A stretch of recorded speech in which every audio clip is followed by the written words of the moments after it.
With Elon Musk's dream of a Hyperloop in the US shuttering its doors, it looks like China is stepping into the field and advancing the technology to bring the future of rail into reality. Why did why did Hyperloop One decide to close? And what does China have up its sleeve? It might just be magical. We're joined by David Feng, the trains guy, a well known expert on all things rail related.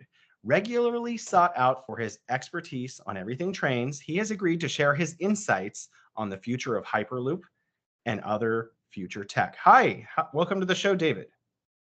Thank you. Thank you for having me. Hello, everyone. Actually, before I get to anything we're going to talk about, I wanted to ask you, because you have a moniker, is it the train guy or the trains guy? Because I've seen it both ways.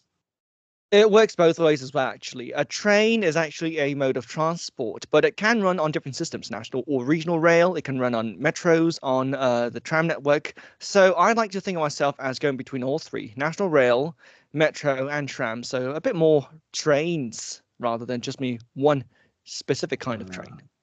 Right. We at the end of the show, we should come back around and talk about those new AI trains with no tracks and talk about your opinion on that. So we'll get to that later. So my producer mentioned that for Chinese New Year, that she has to use an AI regulated app in order to buy her ticket to go back home fast enough to get a rail ticket. Do you know anything about this? Is it that difficult to get a rail ticket during Chinese New Year? The AI bit, basically these days, everything is powered by AI, like in China, in Europe, pretty much everything. So, I wouldn't, if we had to use AI to get our bookings done, I think it would not be anything out of the ordinary. But now I think what happens is, usually, this is the way I book. I still book via the official 1, 2, 3, or 6 China Railways online booking app, or I go to railway stations. So, and I often would plan my journey if I had to make a journey during the Spring Festival peak travel period well out in advance, avoiding the busier times if I can. So it's a bit of human tech and also tech, if you will.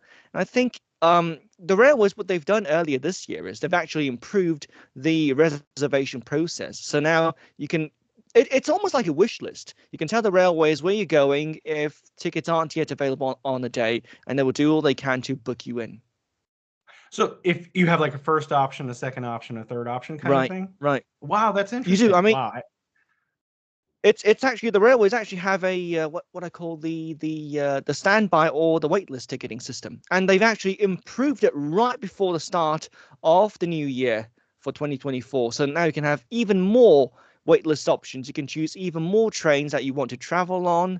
You can choose more dates, and as a result, it's not a magic pill, but it gets you home probably with a greater possibility by rail. I've noticed you online, on X and so forth, sometimes get critical of people when they fly, when there's a train readily available. But I have a question. During Chinese New Year, given that there are so many people traveling by rail and it may not be the best time to get around, does your judgment come down a little bit for people who fly? What my view is, we should conscientiously avoid flying if we can. Now, there are periods where this rule does not apply. Like, for example, last year, when I was invited to do a Rail English session for Hangzhou stations, my outbound from Beijing South got cancelled because of the earthquake in northern Dezhou. So, like it or not, I had to fly. So, in these unforeseen circumstances, if you fly, I guess it's okay. But if you fly all the time, if you do like about 20 flights between Beijing and Shanghai every month, that's a little bit overkill. You do have a really good high-speed network in China, so why don't you take the train if you can? And my view is over-established high-speed routings in China and overseas, including, say, London to Paris and inside Spain. You really shouldn't be flying unless you have, like, an absolute emergency, unless all trains and other modes of transport are booked out and you really need to go. When push comes to shove, okay, you can choose other modes of transport, but still, for the sake of, green travel, we should still do trains as much as we can. Yeah, well, that makes a lot of sense to me also. I'm also very environmentally conscious, and I prefer to take the train, honestly, because you have Wi-Fi. and you're on the airplane, they're like, shut off all of your phones. Or like, I had headphones last time I was on a plane and they made me take them out. I wasn't even using, I had it on airplane mode and everything, but they still told me I couldn't like listen to anything. It was very frustrating. But on the train, you know, you can order food, it comes to your stops, like you have Wi-Fi. It's really quite a, I wanted to talk, I mean, the main reason we invited you, an expert on rail, to come to talk to us today is because notoriously, Hyperloop One, the most well-known Hyperloop experimental technology company, has shuttered, is closed down. And I think this was run by Elon Musk. So I was wondering, why do you think it's closing down at this time? Because Elon has loads of money and he has loads of companies. Why is he? Why do you think he's closing this up? I think in the end,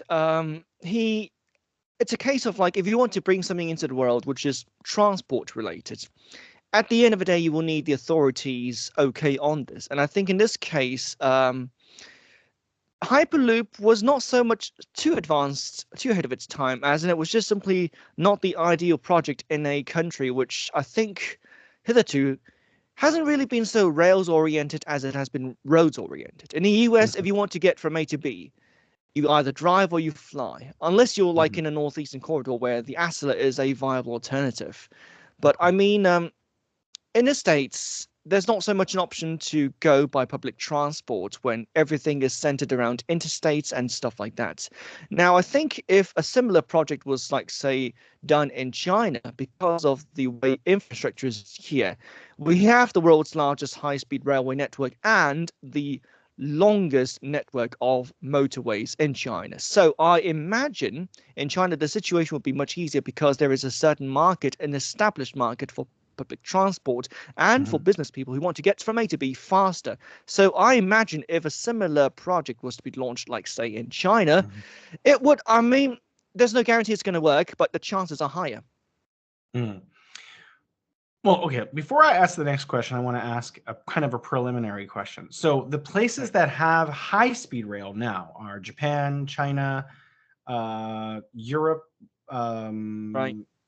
Southeast Asia, and where else am I missing? Southeast Asia, the Wush train in Indonesia is the fastest train in Southeast Asia, and also, interestingly enough, in the Southern Hemisphere.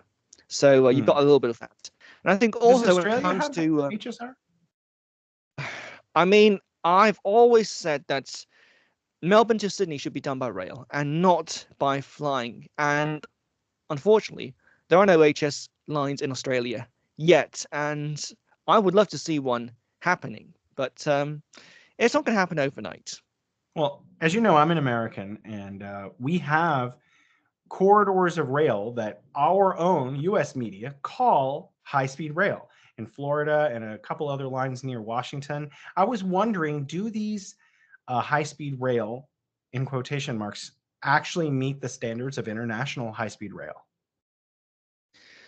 I think in China, the thing is, the magic figure is not 350, but it's 200. If you build a new line and it goes for 200 and faster, chances are it might be considered higher speed, like high or higher speed. If it goes for at least 250 kilometers per hour in terms of design speed, it's very much high speed. Now, there are a few lines, like say most, I would say the majority of heavily traveled lines on a high-speed network in China are 350. 250 happens where you have like local lines or lines going through very difficult terrain. For example, through the Mount Qingling, the Qingling mountain range in central southwestern China, from Xi'an to Chengdu, they only do 250 for the time being. So that's mountainous terrain. But otherwise, for especially flatland regions like, say, Beijing to Wuhan, the full 350, Beijing to Shanghai, the full 350. But I think in terms of classification of higher speed or high speed rail, I think the high speed rail that we all know go at least 250. 200 is getting close. I personally would say 250 is definitely high speed. I think in Europe, the situation is a little bit different because they have to upgrade the classic lines or build new ones altogether. But I think 250 either ways would be a safe bet. Do any of the lines in the US currently have segments where they travel at more than 200 kilometers per hour? To your knowledge? In the States, I'm aware the Acela does something, pretty much close around, say, Washington to New York and places like that. But I think the rest of the network in the States is not as fast as that, and often it takes several hours, even several days, to get across the country. In the In future, contrast, yeah, there sorry, are no, new rail I mean, lines being proposed, one from Los Angeles yeah, to Las Vegas, and right. one from the real one everyone's been talking about for 20 years from Los Angeles to San Francisco and Sacramento. Are Right. these going to be real HSR? Are they going to be 250 plus kilometers per hour, to your knowledge? I mean, they certainly are going to be that fast. I think we're looking at 350 kilometers per hour, basically the same Wow. as, like, say, in China. But the problem is, I've taken a look at California, the line in California, and the part being built right now is somewhere in the middle of nowhere. We're looking at, say, Merced or Madeira to Bakersfield. That will basically be like the Beijing to Shanghai high-speed railway, but starting in Changzhou West and ending at Chuzhou. So just outside the main hub cities, but it's built, but it's not the part of a line that we really want. And so, Hmm. for example, if the connection to Los Angeles was built, that would be the bit from Chuzhou to Shanghai, and the bit from Merced Madeira was built to Sacramento or San Francisco. That'd be like, say, from Changzhou West to Beijing South or to Tianjin West. But we're missing bits here, unfortunately. Hmm. Well, certainly we hope we can flesh that out. I remember living in California and thinking how convenient it would be if there was HSR. That I was Right. thinking that more than 10 years ago. Okay, so according to China Daily, in April 2023, China is likely to put in Hyperloop into operation by 2035, end quote. I'm kind of surprised. I'm really shocked because it doesn't really exist.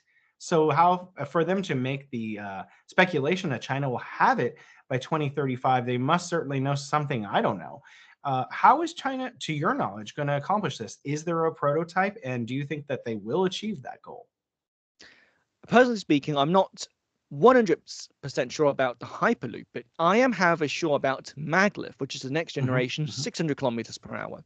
And I think about 1 or 2 years ago, I saw that at one of the flagship expositions in and around Beijing, and they actually have a prototype 600 kilometer per hour Maglev train already built, at least conceptualized. So all that Hmm. needs to happen then is to build the routings. Now, by 2035, what China is basically doing is it's going to be doing a huge interconurbational express transport network. Basically, northern China, Beijing, Tianjin, and Hebei, and I think certainly Xi'an will be part of it. Eastern China, Jiangsu, Shanghai, Zhejiang.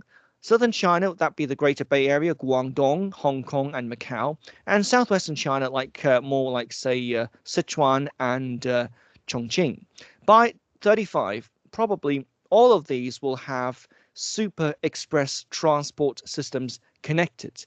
They would obviously include the present day high speed network, but also I would hazard a guess that Maglev will certainly be on board. I think. I mean, if they're serious about building that huge super express transport network, and maybe, just maybe, Hyperloop, could be part of a deal as well. But Maglev, I'm pretty sure they're thinking about, because I've seen the plans for some parts of the routings as well, and they actually have future-proofed routings just to the side of the current high-speed lines today, going into southern China, and they call that super high speed, a basic reference then, if you will, to Maglev. Okay, let me ask a couple of basic questions because I am a layman Right. at this. No worries. Maglev, you mentioned travel will probably travel around 600 kilometers per hour, which is what, True. 100 kilometer. It's close to the sound barrier. Actually, it's only like 200 kilometers per hour away from it. So Right. Hyperloop, theoretically, how fast would Hyperloop travel? Just I know there's no specifics, there's no prototype, but just theoretically, how fast would it go? I think from what I've been reading, it's around close to about 1,000 or so. I mean, the Hyperloop thing has been something which has been very novel, far more concepts and theory rather than it being in action. And I've yet to actually see a 1,000 kilometer per hour maglev train in actual operation. So it'll also bring its own challenges like that. But I think China is moving forward, but not too fast. In fact, they are thinking of the next generation of conventional wheeled high-speed trains at 400 kilometers per hour for everyday use and 450 for testing. So that's happening, I think, this or next year. They will have this ready, and this will run exactly on one part of the Super Express transport network, and this will run between Chengdu and Chongqing. Wow. Okay, well, let me back up and ask a couple of other questions. So, firstly, as I understand it, the high-speed rail that currently exists and is used at 45,000 kilometers or something like that in China, Right. most of them can travel, if they really wanted to push it, much faster than 350 kilometers per hour. But they choose to travel at Right. 350 kilometers per hour for safety reasons. Is that right? Safety, and also I think it's also a case of a what I would call like um, a relaxed journey in terms of smooth operations, because I've actually Hmm. been on trains which move fast, but then the whole experience was not as smooth as like nice as I would have like preferred it to be. I mean, Hmm. safety is one issue, comfort is another issue. And I think also at the end of the day, running trains faster is what everyone wants to do. Now, the thing is, then dispatch has to work late nights and see, okay, we can accommodate one more or two more services. We have to redo the timetabling, and we have to allow that basically there'll be other trains joining this current line at this time, at that station, and everything like that. So it's not a case of, someone just ramming the stick to 350 on a high-speed railway train. You have to plan it in advance. You have to get the timetabling sorted. You have to ensure that it actually makes sense financially and in terms of ridership. And which is why some new lines open at 350 or 250, and some do the 350 outright. Well, I guess my question for that question was building to my next question. You mentioned Maglev travels at 600 kilometers per hour. So in the future, by 2030, 2035, when we have Maglev in China, will it be traveling at 600 kilometers per hour, or will it be traveling at 500 kilometers per hour for safety or what other comfort and so forth? What do you think? I think. Is it actually going to Yeah, go that fast? I think in the end, this will be an answer which probably will be decided by the rail operators, themselves. I would not be surprised if they do the full 600, or if they start progressively and move onward to 600. But it is basically a rolling stock, which is good for 600. So if they wanted to run it at 600, they can obviously do that, I guess. As someone who loves rail, for you, I'm wondering how you feel about Hyperloop. Because for me, as a consumer of travel, right, and I travel a lot, Maglev, if it really did travel at 600 kilometers per hour, I would have no need for something that did 1,000. Honestly, I would be happy to arrive in a very timely fashion using Maglev. Is Hyperloop overkill? Is it practical? I mean, just from or is it just something that people want to do because it's possible? What's your opinion? I think it depends on where you're going. If I was going to go from Beijing to Tianjin, I would take the high-speed railway trains we have today at 350 because it makes sense. Mhm, If I wanted to do Beijing and Shanghai, if there's a maglev option, I'm going to choose that. If I mhm. want to go all the way from, say, Harbin in northeastern China to Kunming in southwestern China, and if there is a Hyperloop line there and if Mhm. time is tight, maybe I would choose Hyperloop. I mean, I'm not going Wow. to choose Hyperloop, between Beijing and Tianjin because it doesn't make much sense. I mean, obviously you get more free time in Tianjin, but hey, it's a bit overkill. But it Mm. really depends on where you are going, I think.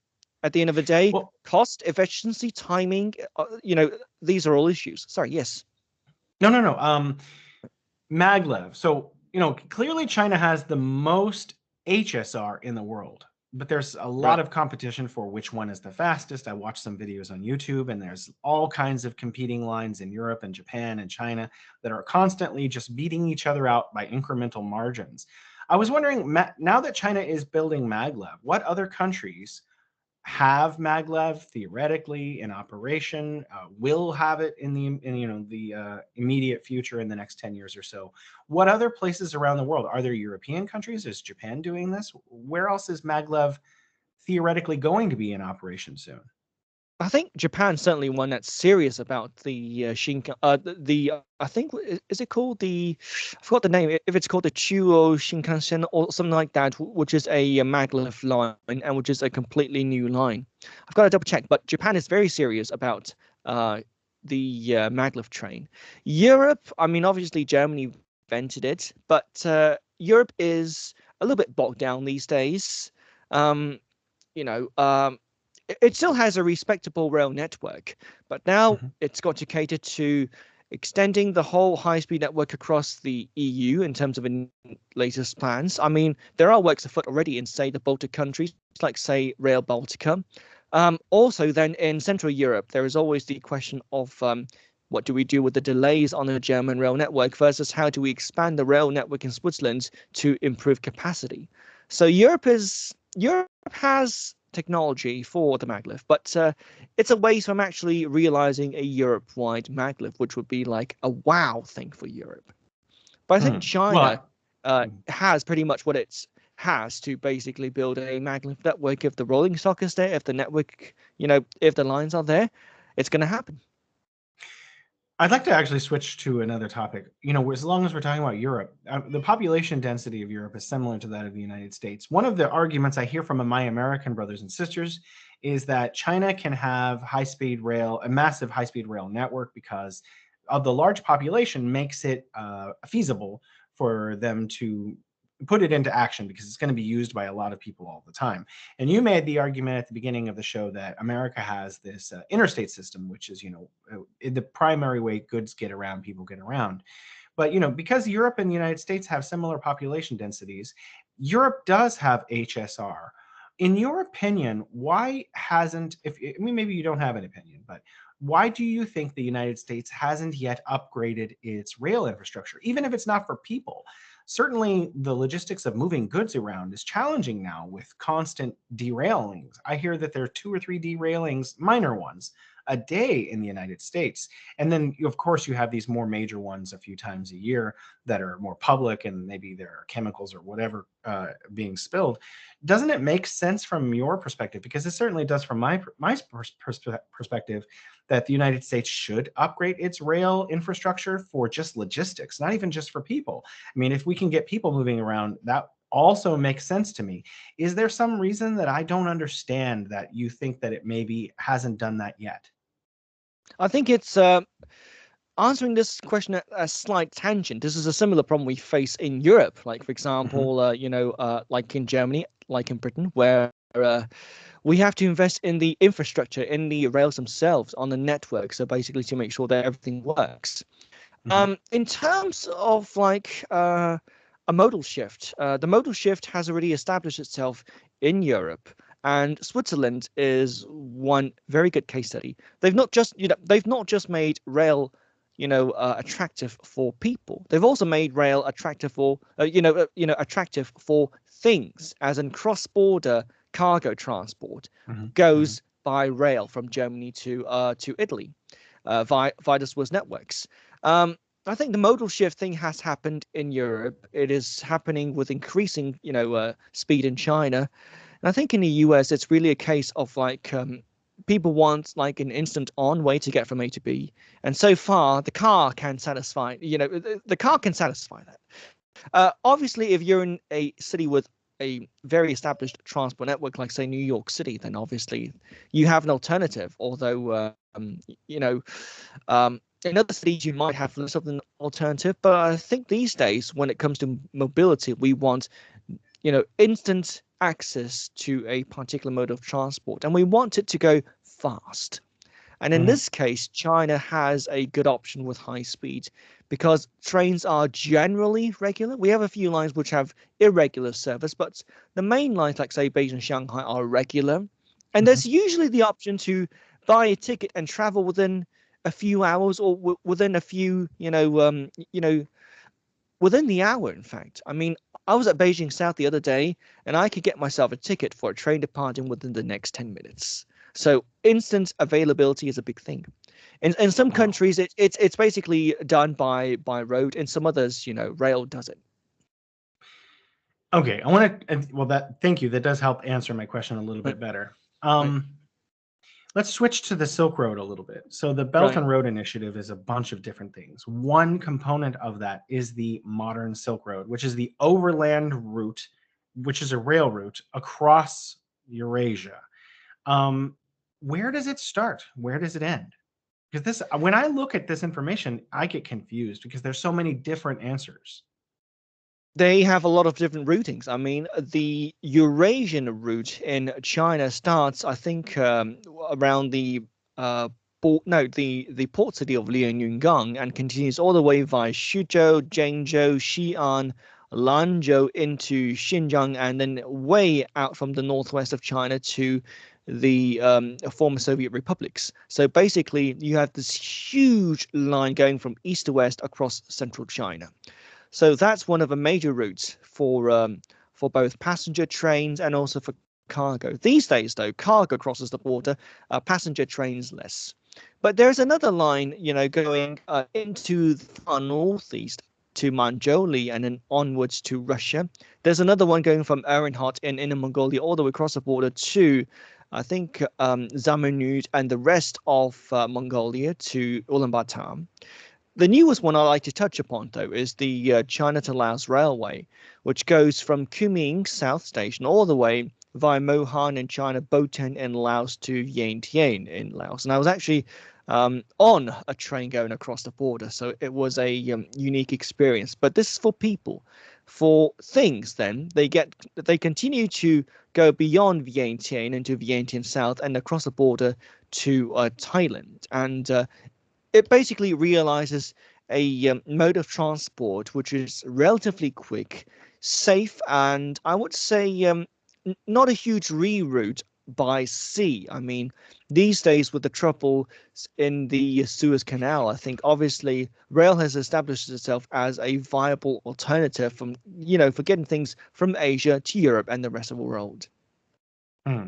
Well, certainly I've heard that sending goods by the ocean, by water, is more affordable than rail. And I've asked a lot of people why. And some of the reasons I've been given are that different nations between Europe and China have different gauges for their rail, different sets of instruments for moving cars. And in the past, each time a train, a set of cars comes into a new country, they have to be offloaded onto entirely different mechanisms to travel through, like Uzbekistan or wherever, to the next country, and then sometimes change again.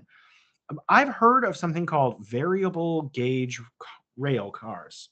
Is in this where they can actually transform the gauge of each of their cars? Is this technology out, or is It's this going? Go ahead. I mean, for China, it's pretty much. I think they're certainly working on it because I've heard that prototypes for newer trains will incorporate this for international passenger traffic. In Switzerland, it's really reality. However, it's been used a few times, and then for some reason or the other, they decided to switch it off. I think it's in the mountainous. I think it's the mountain railways where they go between standard gauge and narrow the meter gauge.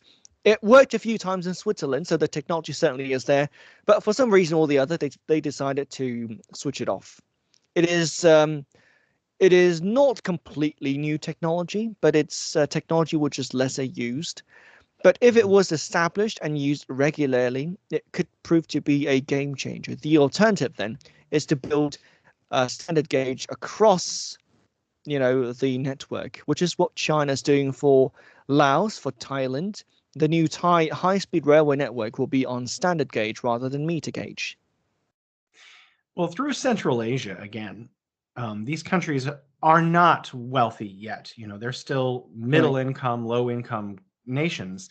Is it feasible for them to redo thousands and thousands of kilometers of rail? Or will changing cars be the best way to move forward?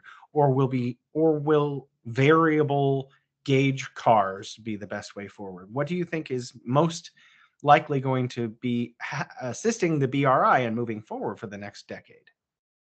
I think in the absence of building outright new passenger lines, the latter two you've mentioned probably will be the way things will work for the short term. Now, obviously, it would be nice from my personal point of view if we had international high-speed passenger rail between China and the countries in Central and Western Asia, as long as it is made possible. It provides a great alternative to flying, and I think it's also more environmentally friendly.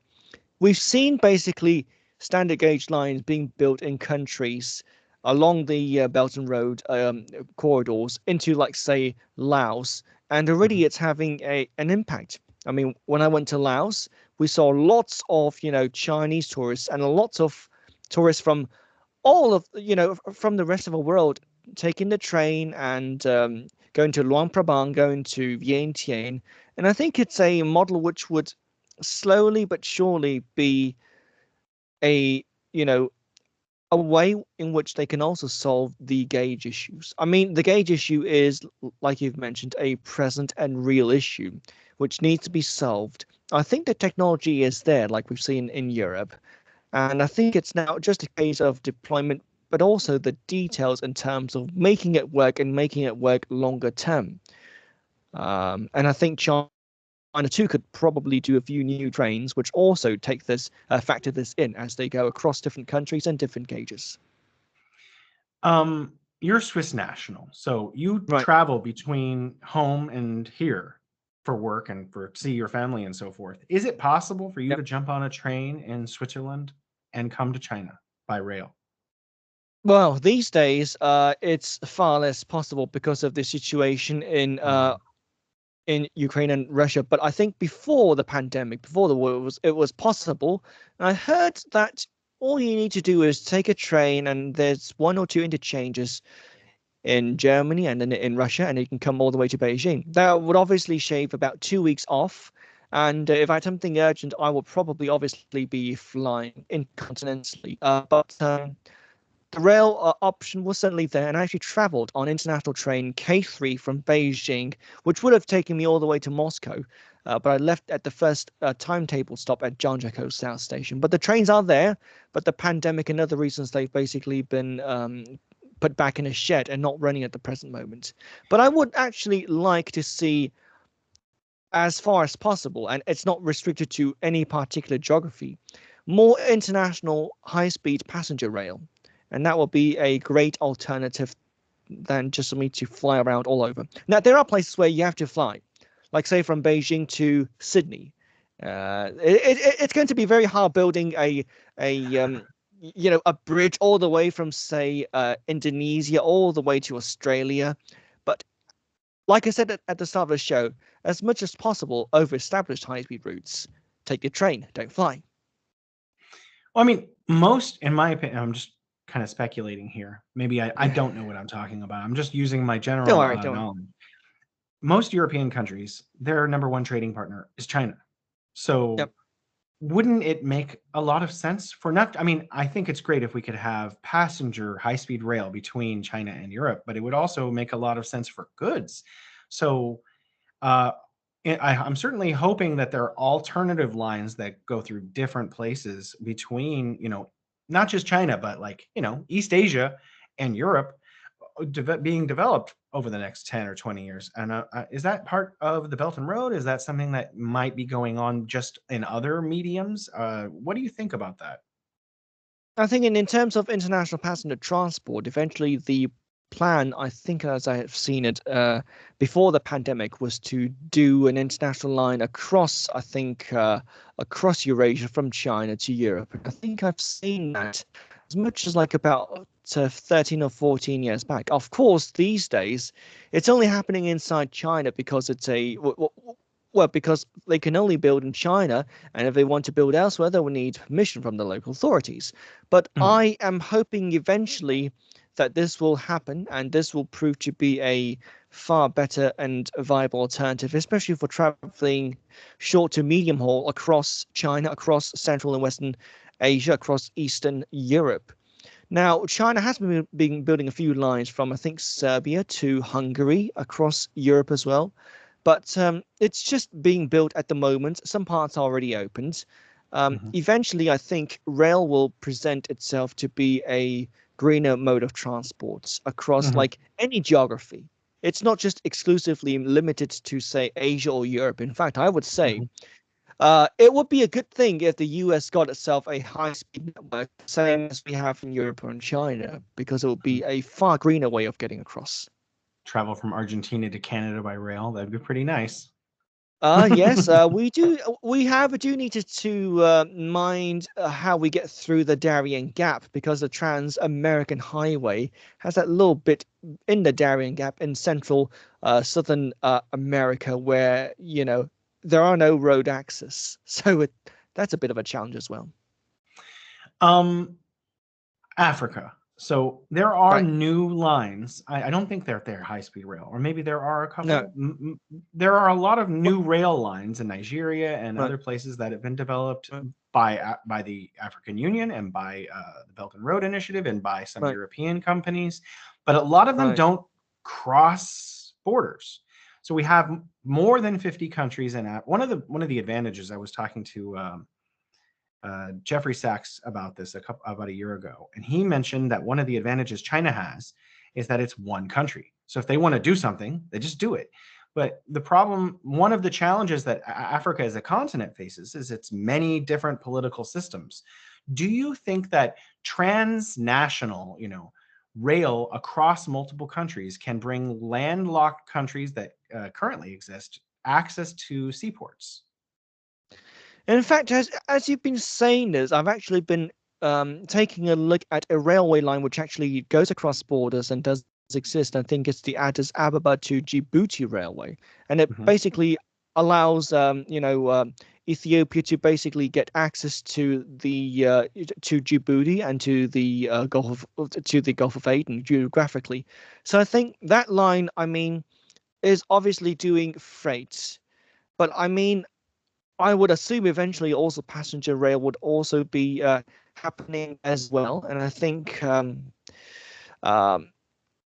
you've also mentioned earlier on in your question about high speed in Africa. There is actually a line I've taken a particular look Mhm. at, and it would be, if I remember the name right, the Al Barak in Morocco, and that is Africa's fastest train. I think at least 300, if not 320 kilometers per hour. Having said Mm. that, I would love to travel on that line myself. Well, I mean, I actually, out of ignorance several years ago, was like, oh, I want to go to South Africa and go to Egypt by rail. And then I was talking to someone, and they were like, but that doesn't exist, Jason. And I was very heartbroken because it made no sense to me why it wouldn't exist. Because why wouldn't you just have rail that moves like across the continent? So it's very confusing for me that, I mean, the African Union exists. Maybe moving forward in the future, those kinds of things can happen. And I certainly hope they do. Let's change the topic a Right. little bit. Now, you travel by rail in China more than maybe anyone. Literally, Yeah. you're super Right. famous for having gone to pretty much everywhere that exists by rail in China. So, I and my wife, we love to vacation, and we've had a private car. I don't remember where we took a private car. It was like Wuhan to Beijing. It wasn't that great. It was one of the old green trains overnight, and we had a private cabin, and it was okay. It Right. wasn't bad, but I want to go posh, So what are the really, extravagant, excellent private cabin experiences that we can find in China? I think interestingly, right before we did this interview, I was browsing the WeChat sphere about Chinese railways, and I think they have a new Orient Express, and that would run from central China to the northwest. And they've been operating this train for like about nearly, I think, is it about 25 years or so? And so it's all very like, posh and exclusive. You have real proper beds. You even have, I think, if I take a look at the pictures, right, there's even an option for KTV on board. So Wow. certainly you have these. And there's another one from Beijing to Hetan in the northwest as well. And I think these operate Really? as well. These trains do exist, but they don't. I don't think they run on an everyday basis. These are Hmm. more like tourist trains that basically run during special periods, during the holidays, carrying passengers, and maybe I think in terms of ticketing, they want to get as many people on board to make it viable and then to operate it. These are not your everyday commuter trains or high speed services, but they It's are like a a traveling right. hotel. It is Well, it is literally a traveling hotel.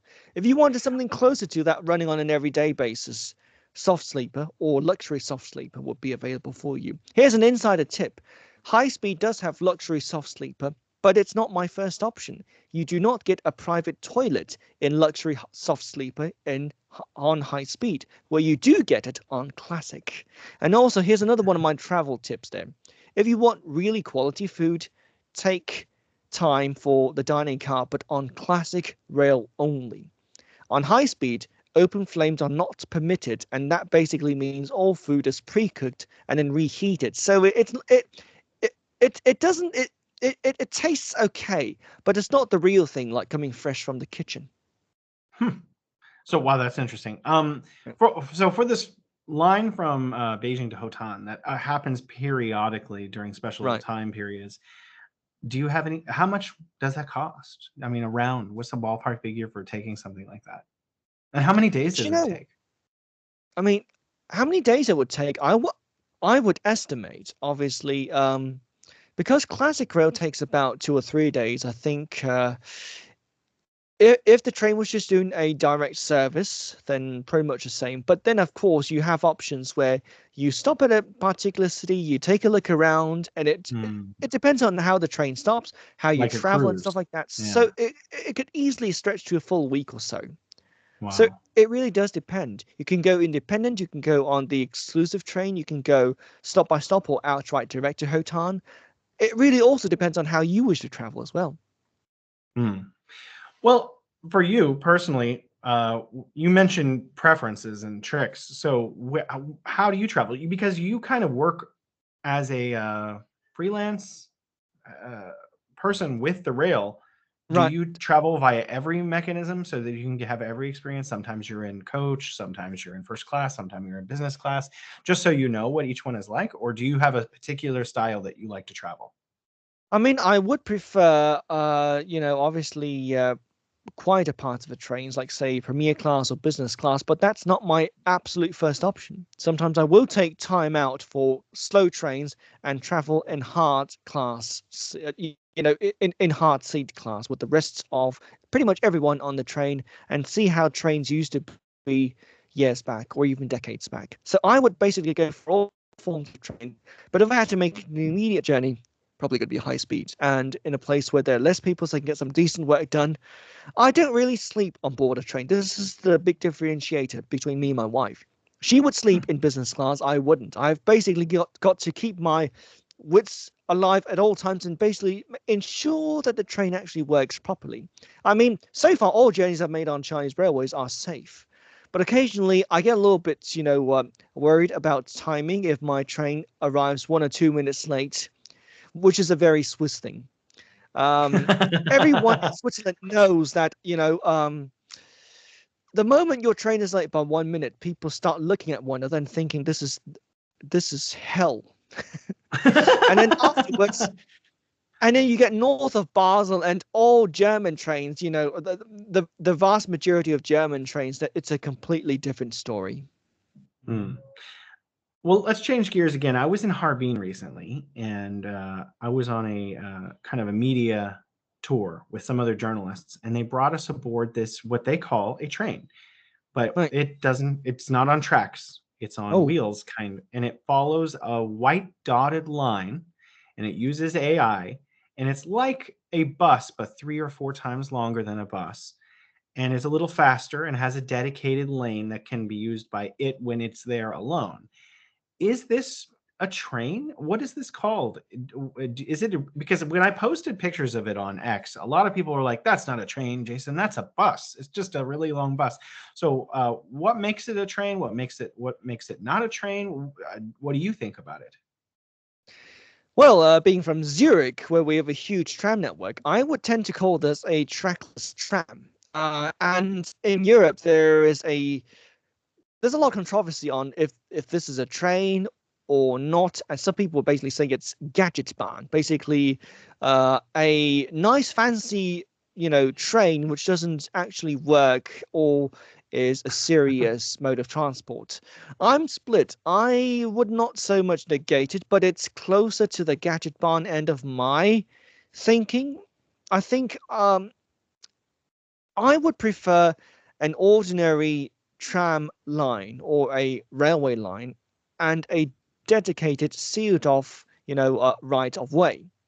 For the simple fact that there are places in the world, and unfortunately, I've seen some pretty bad driving around northern China as well, where people just simply barge in and occupy the exclusive bus lane and tram lanes and stuff. The tram lanes are rare, but people would occupy the bus lane, and I was like wondering, well, if you just have that, then you're going to be holding up the tram. And I've seen on enough horror videos on YouTube when a car is in the wrong place and a tram comes by, almost always the tram will win. So I think in terms of safety, in Yeah. terms of things like that, I would have personally preferred an exclusive, dedicated, reserved right of way for the tram.